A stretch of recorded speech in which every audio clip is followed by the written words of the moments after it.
Vamos continuar louvando ao Senhor com a leitura da carta de Paulo aos Efésios. E hoje nós vamos ler capítulo 6, do versículo 1 até o 14. Vamos parar no versículo 14, que será o versículo aí do nosso boletim. Amém? Então leiamos juntos essa palavra, Efésios 6, de 1 a 14, em oração. Todos.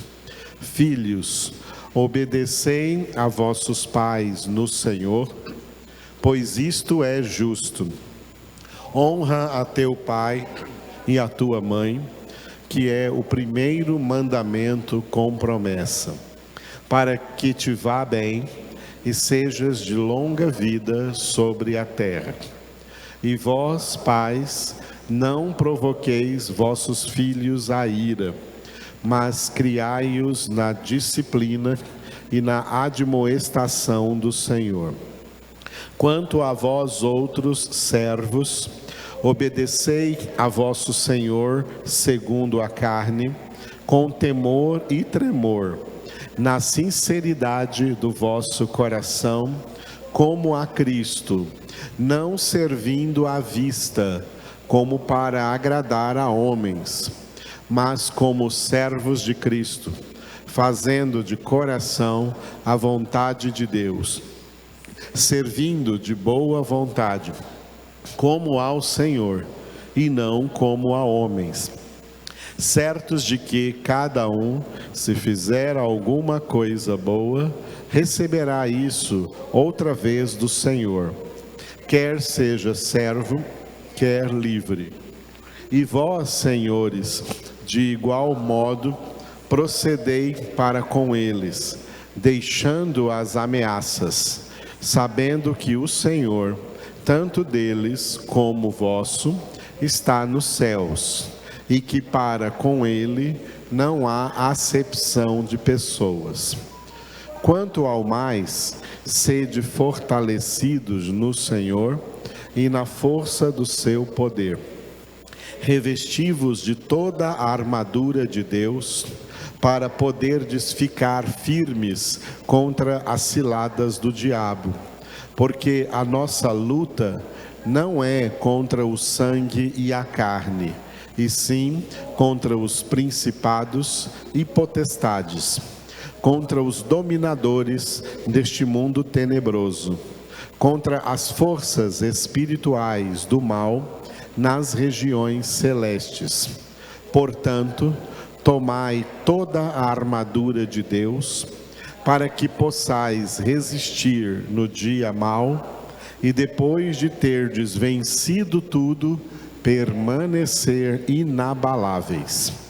Estai, pois, firmes, cingindo-vos com a verdade e vestindo-vos da couraça da justiça. Glória a Deus. Bom, fechei minha Bíblia aqui, porque todas as palavras que nós vamos ver agora já estão impressas aqui no nosso boletim aqui do mês de outubro. Aleluia.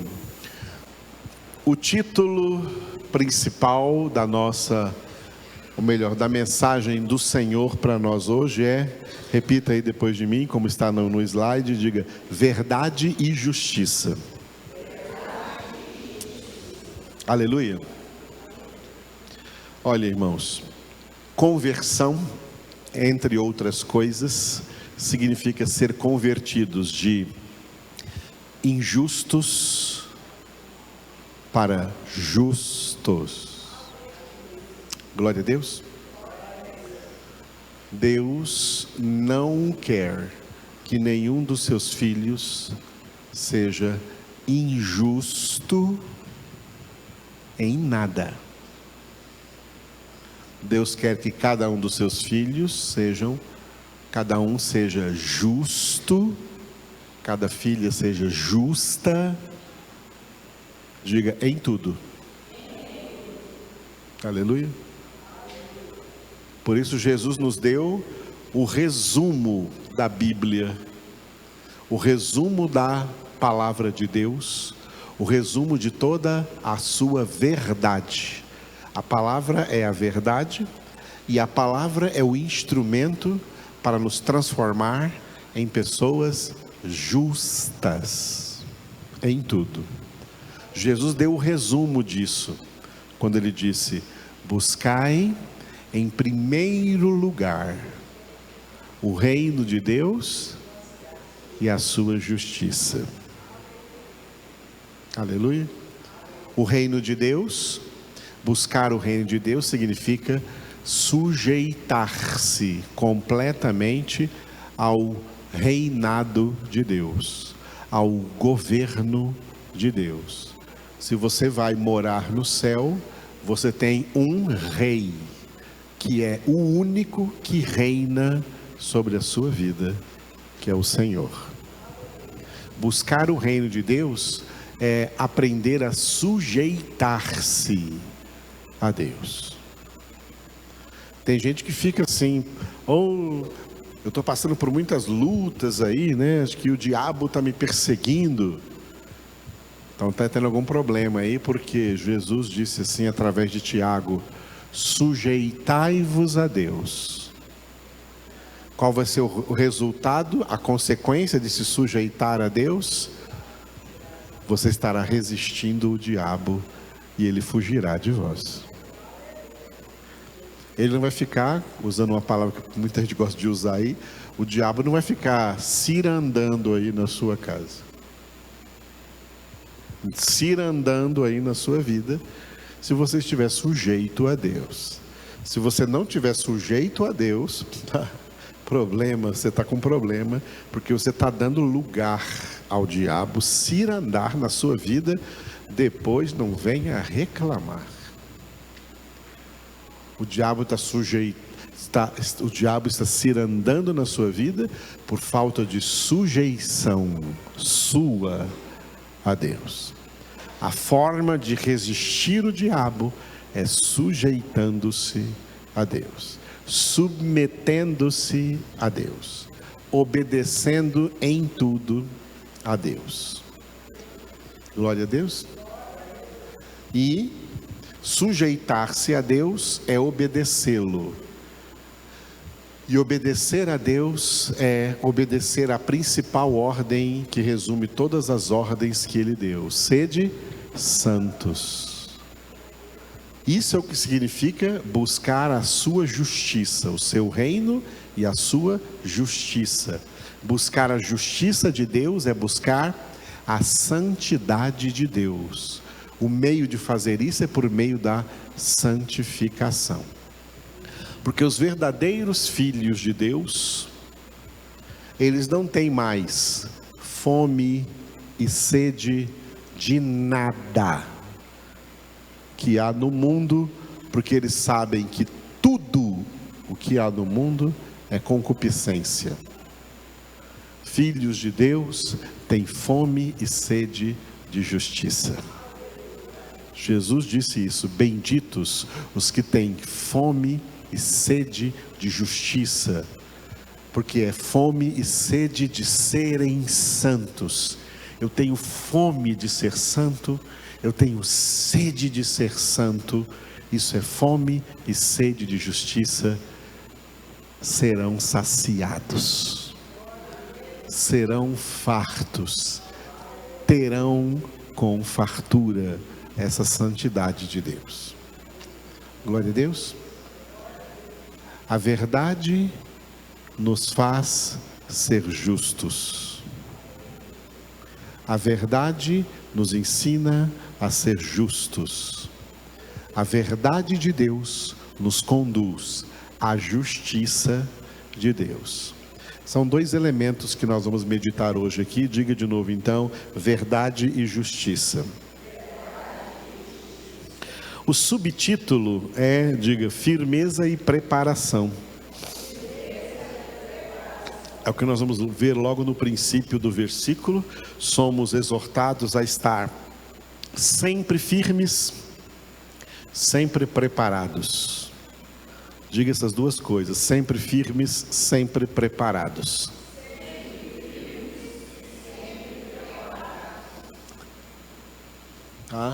E o advérbio de tempo aí é sempre, sempre, sempre, sempre firmes, sempre preparados. Nunca instáveis e nunca despreparados. Sempre firmes e sempre preparados. Vocês estão agora aqui num lugar de preparação. Esse tipo de congregação que nós temos aqui é o que dá firmeza espiritual e é o que dá preparação espiritual. Essa é a palavra que Deus nos dá neste lugar, para a glória e honra do seu nome. Aleluia. Então repita de novo agora: verdade e justiça, firmeza e preparação. E aí está o versículo que nós vamos trabalhar hoje, o 14. Estai, pois, firmes, cingindo-vos com a verdade e vestindo-vos da couraça da justiça. Vocês.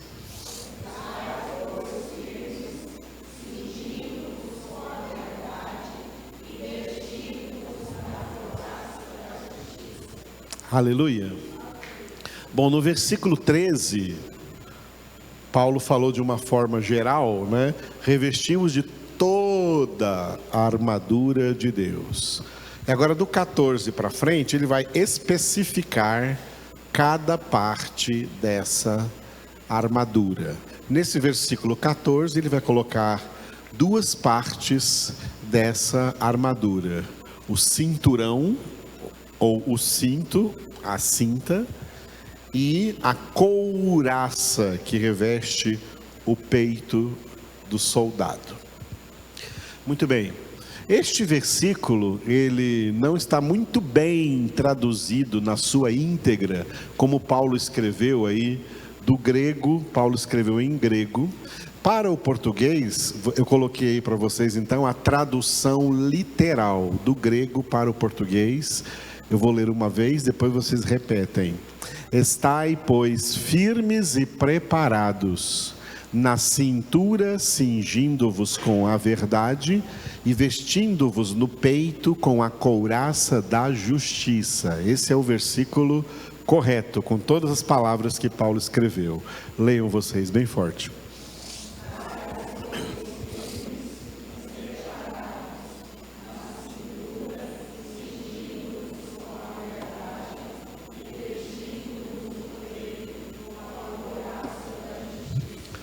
Muito bem, então acompanhem comigo. Primeira frase, repita depois de mim: estai, pois, firmes e preparados. Aleluia. Bom, um fenômeno notório sempre foi realidade em meio a todo o assim chamado povo de Deus. Ele ocorreu tanto com o povo de Deus da antiga aliança, como também com o povo de Deus da nova aliança. Qual é esse fenômeno? É esse aqui, ó. A maioria das pessoas que fazem parte do povo de Deus não tem firmeza espiritual. Se tornam pessoas de ânimo dobre. Pessoas de ânimo dobre foram citadas aí em dois textos da epístola de Tiago. Primeiro texto aí, Tiago capítulo 1, versículos 7 e 8. Não suponha esse homem, todos juntos, que alcançará do Senhor alguma coisa. Homem de ânimo dobre, inconstante em todos os seus caminhos. Isso aqui é a Bíblia, atenção, é a palavra de Deus dizendo que pessoas inconstantes, pessoas instáveis, pessoas de altos e baixos. Esse texto bíblico aqui está dizendo, é a Bíblia dizendo, que esse tipo de gente não consegue nada de Deus. Você precisa de Deus? Você precisa de tudo que Deus tem para te dar? Mas não vai conseguir nada se você não for uma pessoa firme. Quem não é firme não consegue nada de Deus, e por não conseguir nada, não consegue a coisa que mais precisamos, não consegue salvação. Gente instável não vai nem chegar perto das portas da Nova Jerusalém. Só gente firme, só gente estável, só gente constante, gente firme na fé, firme na palavra, firme na congregação, firme na oração, firme no caráter, firmes em Cristo Jesus. É isso aí, irmãos, que a palavra está dizendo. E aí o Tiago exorta essas pessoas de ânimo dobre, em Tiago capítulo 4, versículo 8: chegai-vos a Deus, e Ele se chegará a vós outros. Purificai as mãos, pecadores, e vós que sois de ânimo dobre, limpai o coração. Aleluia. Eu coloquei esses 2 versículos aqui, nesses 3 versículos, porque somente nesses 2 textos é que aparece essa palavra muito importante, essas 2 palavrinhas. Diga de novo: ânimo dobre. Por isso vocês estão vendo que eu sublinhei aí nos 2 textos. Ânimo dobre. Literalmente, ânimo dobre seria alma dupla. Como se a pessoa tivesse não 2 almas, mas uma duplicidade na sua alma, tá? Uma duplicidade na sua alma. Ela não é firme numa coisa só, porque ela está dividida entre 2 coisas. Ela fica dividida entre 2 coisas. Filhos de Deus não podem ficar divididos entre Deus e o mundo. Não dá para ficar dividido entre Deus e o mundo. Isso é duplicidade. Isso é ânimo dobre. Deus não aceita isso. Quem é de Deus esquece o mundo, permanece firme em Deus. Homem de ânimo dobre é de coração sujo. Por isso, vós de ânimo dobre, limpai o coração. O coração está sujo com as imundícies do mundo, com os ídolos do mundo. Coração sujo não verá a Deus. Jesus disse isso: benditos os limpos de coração, porque verão a Deus. Significa que os sujos de coração não verão a Deus. O que faz um crente ser um crente de ânimo dobre, tá? É exatamente isso. Ele fica ali entre Deus e o mundo. Eu quero Deus, mas eu também quero o mundo. Eu gosto de Deus, mas também gosto daquelas coisas do mundo. Aí essa pessoa fica dividida no seu coração. Alma dividida, coração dividido, não verão a Deus. Homem de ânimo dobre. Por isso, guarde muito bem esses 2 textos aqui de Tiago, únicos nos quais essa expressão ânimo dobre vai aparecer. Mas ela aparece diferente em outros textos. Vamos ver alguns aqui, ó. Ânimo dobre nestes textos significa alma dividida entre Deus e o mundo. O salmista usou a expressão duplicidade. Salmo 119, versículo 113, o salmista declarou assim, leiamos juntos: odeio a duplicidade, porém amo a tua lei. Em outras palavras, ele disse assim, ó: Senhor, eu odeio gente de alma dupla, eu odeio gente de ânimo dobre, porque eu amo a tua palavra. Quem ama a palavra de Deus não tem alma dupla e odeia a duplicidade. Você odeia aqui no sentido de não gostar. É como, não é aquele ódio de raiva, não, é aquele ódio de não gostar de alguma comida. Não gosto dessa comida. Não gosto dessa comida. Eu não gosto disso. Eu aborreço isso, eu abomino isso, eu não aceito isso, eu não engulo isso, eu não me alimento dessa comida do mundo, de jeito nenhum, tá? Porque eu amo a tua palavra é a minha mesa, é nela que eu me alimento. Não me alimento na mesa de Satanás, como Daniel não quis se alimentar da mesa de Nabucodonosor. Eu não me alimento da mesa de Satanás. Eu não me alimento das iguarias oferecidas pelo diabo. Eu me alimento da palavra de Deus. Aleluia. É isso que o salmista está dizendo aqui. Odeio a duplicidade. Eu não quero nunca ter alma dupla. Eu não quero ter a minha alma, o meu coração, a minha mente dividida entre Deus e o mundo, amando a Deus e amando o mundo. Não. Quem ama o mundo não tem nada de amor de Deus na vida dele.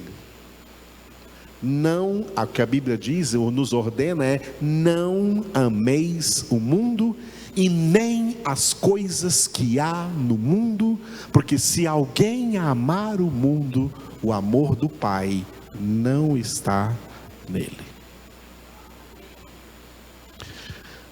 A palavra hebraica que o salmista usou lá no Salmo 119, versículo 113, para duplicidade, significa mente dividida. O profeta Elias repreendeu o povo de Israel por estar dividido entre dois pensamentos. Olha o que Elias disse para o povo de Israel na sua época. Primeiro livro dos Reis, capítulo 18, versículo 21. Então Elias se chegou a todo o povo e disse: até quando cocheareis entre dois pensamentos? Se o Senhor é Deus, segui-o.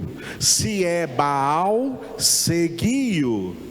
Porém, o povo nada lhe respondeu. O povo de ânimo dobre, essa gente com duplicidade de alma, eles são falsos. É gente falsa. Gente falsa quer se apresentar como se fosse de Deus, mas serve a Baal, serve os deuses do mundo, serve os ídolos do mundo, serve os prazeres do mundo, serve os prazeres da carne. E quando alguém como Elias, homem de Deus, traz uma palavra de Deus, para de cochear, de andar como coxos, paralíticos espirituais, entre dois pensamentos. Se firma em Deus, como Paulo diz, estáis firmes e preparados, firmes no Senhor. As pessoas não dizem nada, elas ficam caladas. Elas não dizem não têm coragem de dizer sim para Deus, porque elas não têm coragem de dizer não para o mundo. Elas queriam os dois. Elas queriam Deus e o mundo. Negativo. Quem quer o mundo perde Deus. Quem quiser Deus perde o mundo. Não pode ter as duas coisas. Não pode ter as duas coisas. Quem quer ter as duas coisas fica cocheando entre dois pensamentos. Elias passou por isso. Viu o povo, chamado povo de Deus, desse jeito, cocheando entre dois pensamentos, alma dividida, coração dividido. Deus abomina essa história. Muito bem. Por que isso acontece? Sempre aconteceu no meio do assim chamado povo de Deus. Está aqui, ó. A única explicação bíblica viável para a existência desse fenômeno de que a maioria dos crentes não são firmes, foi aquela declarada por Jesus em Mateus 22:14. Porque muitos são chamados, mas poucos escolhidos. Como nem todos leram, repitam todos.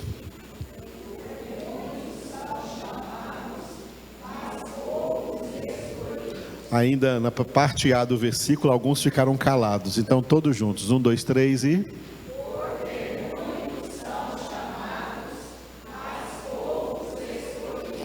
Os muitos chamados sempre serão homens de ânimo dobre.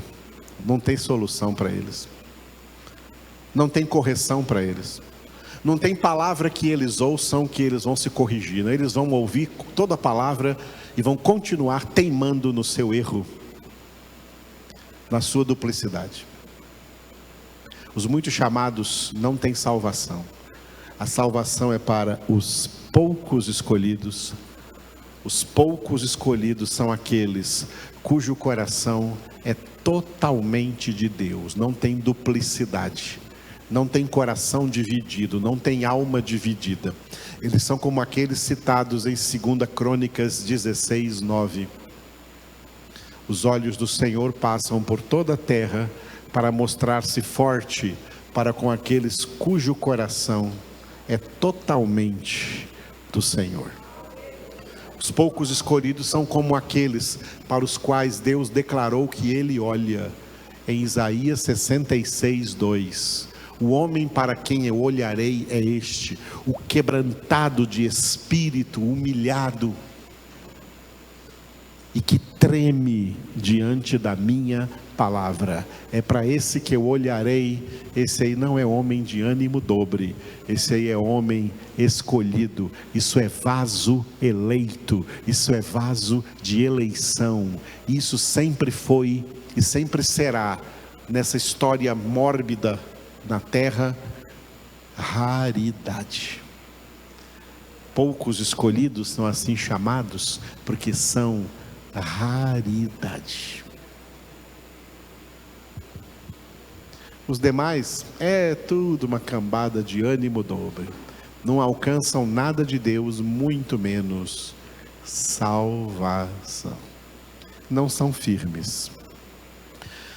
Somente aqueles poucos que acertam com a porta estreita e se tornam verdadeiramente firmes espiritualmente. Os poucos escolhidos são estes, os que acertam com a porta estreita e andam pelo caminho apertado, como Jesus exortou em Mateus 7, 13 e 14.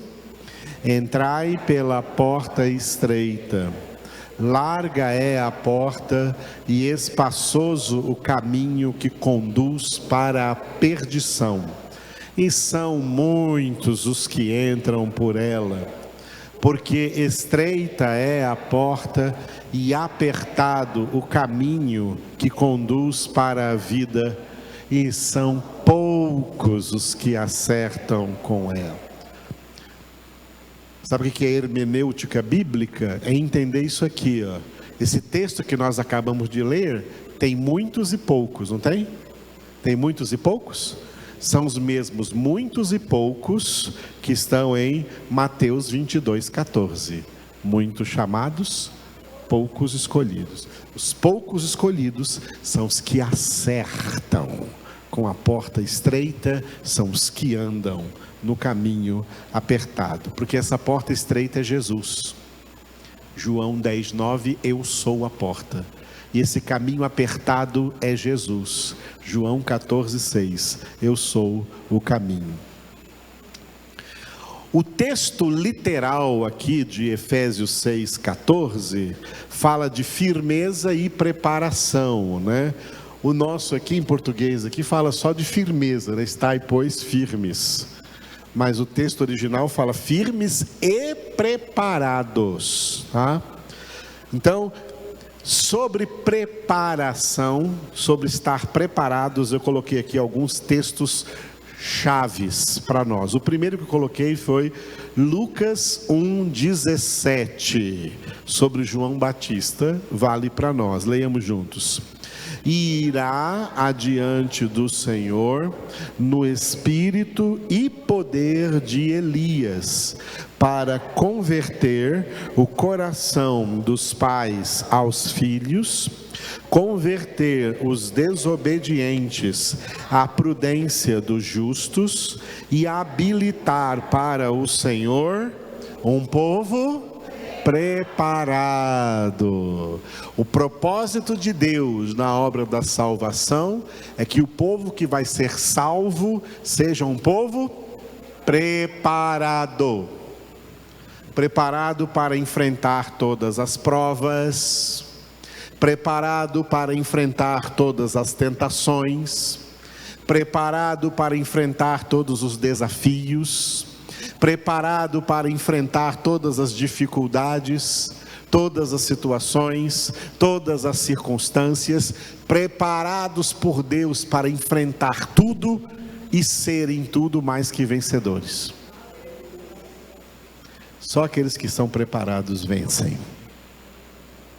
Agora o 2 Coríntios capítulo 11, versículo 2. Porque zelo por vós com zelo de Deus, visto que vos tenho preparado para vos apresentar como virgem pura a um só esposo, que é Cristo. O que Paulo está falando aqui, pela inspiração do Espírito Santo, é que o propósito da palavra de Deus é nos preparar para nos apresentar a Cristo. Olha a expressão que ele usou, como virgem pura. Sabe o que significa isso?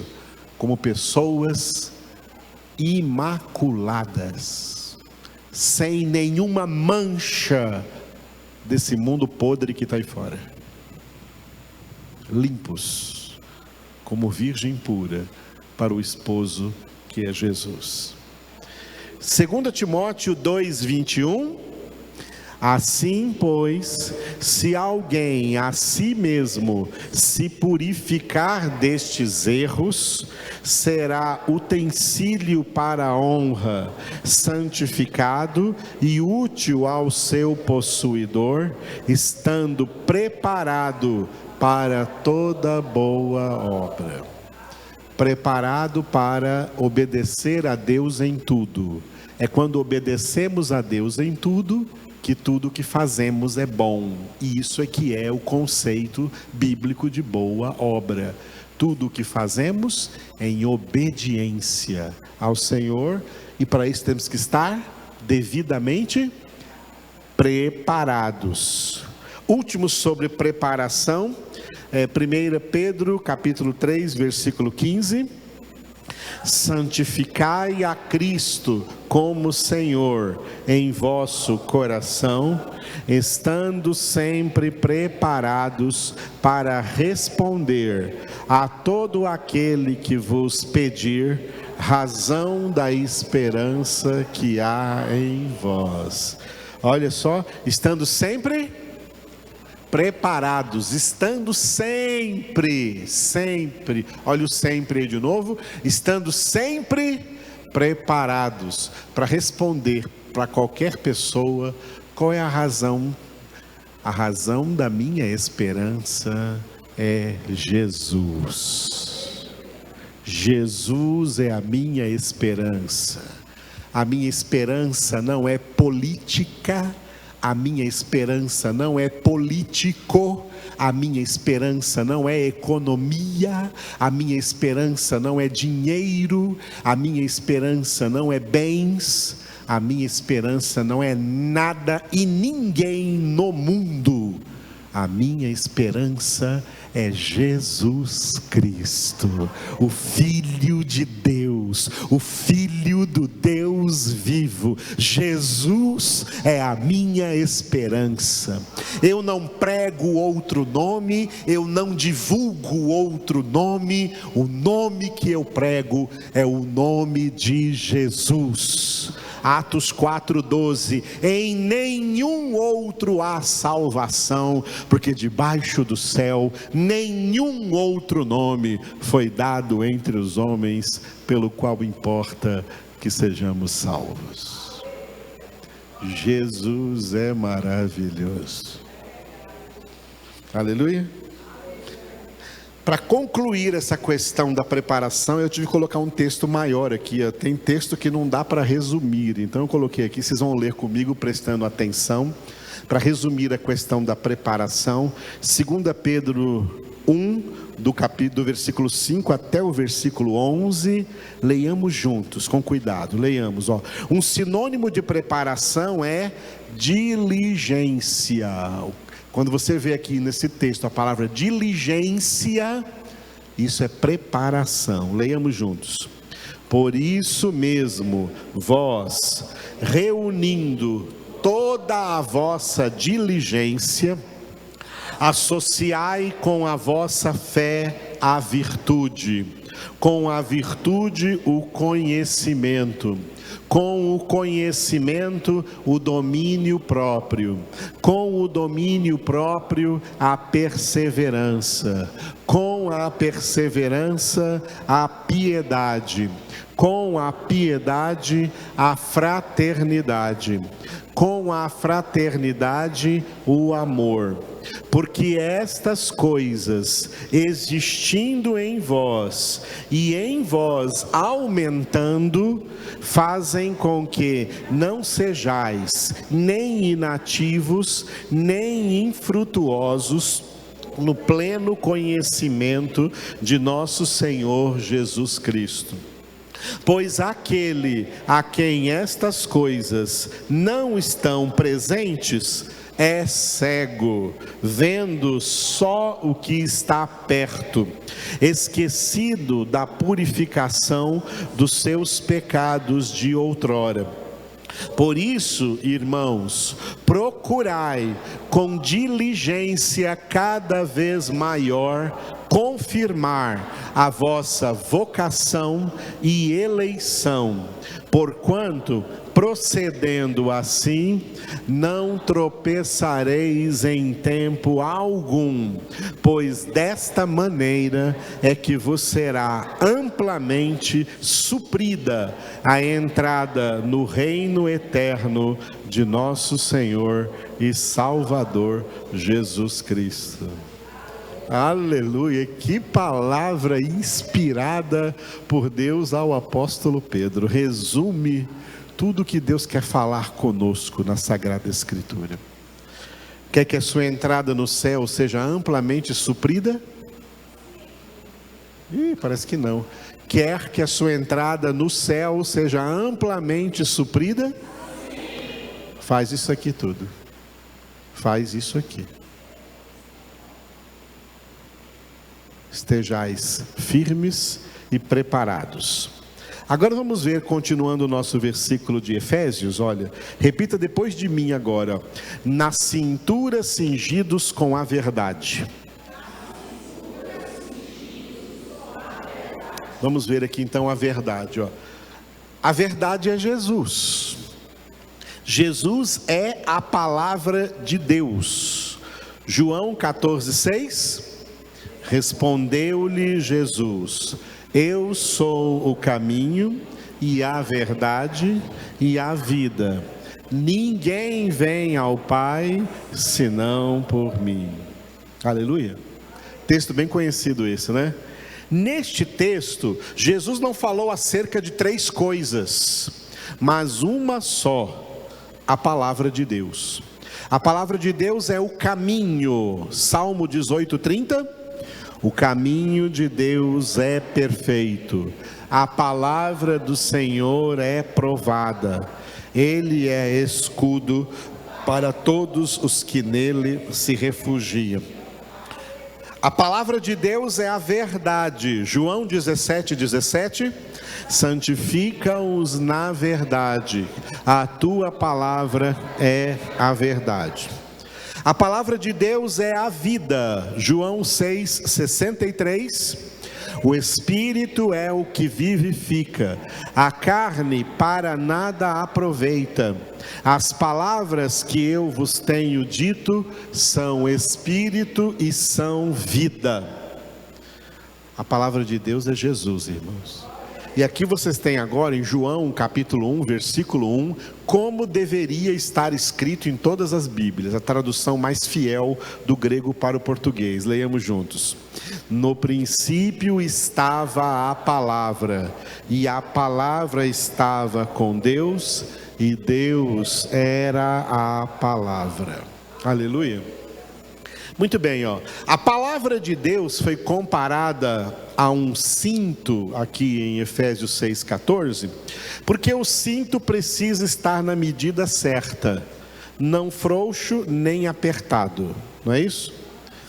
O cinto frouxo representa liberalismo. Lembra daqueles skatistas que andam com aquela calça caindo assim, porque o cinto está frouxo? Então, isso representa liberalismo, está errado, não é a verdade.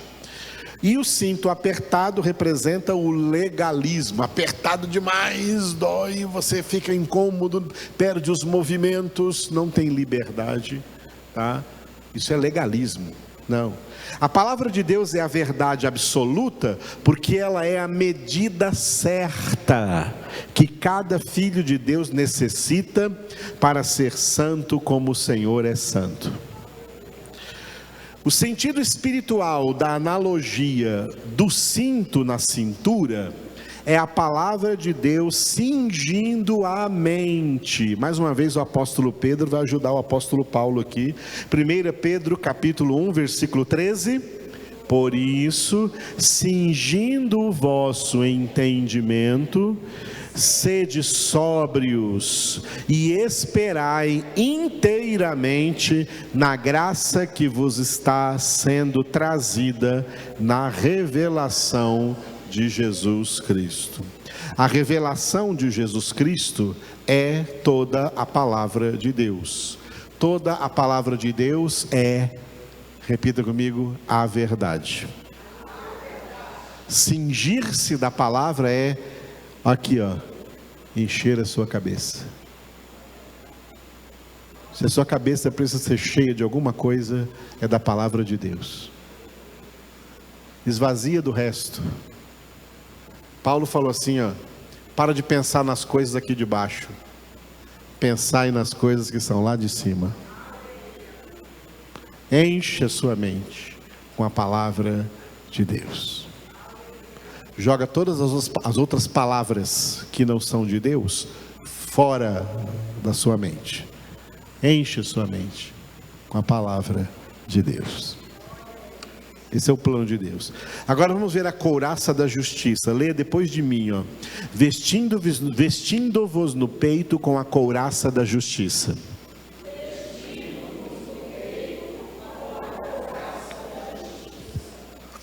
A palavra peito em grego é literalmente tórax. Por isso eu coloquei entre parênteses tórax, porque a palavra tórax é uma palavra grega, que traduzir para o português é peito.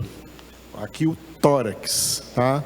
Então isso aqui fala de uma couraça que o soldado usava, cobrindo aqui essa parte, tá? Então eu coloquei um grande texto e acompanhem comigo. A justiça de Deus é um atributo da sua santidade. Deus é santo porque é justo. Deus é justo porque é santo. No ato da criação, Deus imprimiu a sua santidade em todas as criaturas para que elas expressassem a plenitude da sua justiça. O pecado trouxe injustiça para a criação, porque todo pecado é injustiça e toda injustiça é pecado. Em Deus não existe nenhum resquício de injustiça, porque Deus é impecável. Não existe nele nenhum resquício de pecado. Deus está usando a sua justiça para impetrar eterna condenação aos pecadores não convertidos e para ministrar justificação nos que serão salvos. A couraça que revestia o tórax dos soldados era para a proteção de uma maioria de órgãos vitais, como o coração e os pulmões. Por meio da justificação, Deus livrou os seus eleitos do salário do pecado, a morte como estado de eterna e justa condenação para todos quantos não são justificados e, portanto, não são vestidos da couraça da justiça. Justiça significa equidade, assim como injustiça significa iniquidade. Estes termos se identificam como igualdade e desigualdade. O homem foi criado com um fortíssimo elemento de igualdade com Deus, a sua imagem e semelhança. Mas com o advento do pecado, o homem perdeu esse elemento de igualdade com Deus e se tornou um ser iníquo, diferente de Deus, totalmente diferente e desigual em relação a Deus. O homem pecador não tem nada de Deus em si mesmo. Mediante a obra da salvação, uma nova imagem é criada nos eleitos de Deus, a imagem de Jesus. Romanos 8:29. Porquanto aos que de antemão conheceu, também os predestinou para serem conformes à imagem de seu Filho, a fim de que ele seja o primogênito entre muitos irmãos. Assim, por meio da obra da salvação, os eleitos de Deus deixam de ser iníquos, porque recebem o mais fortíssimo elemento de igualdade com Deus. Repita depois de mim: a imagem do seu próprio Filho. Aleluia.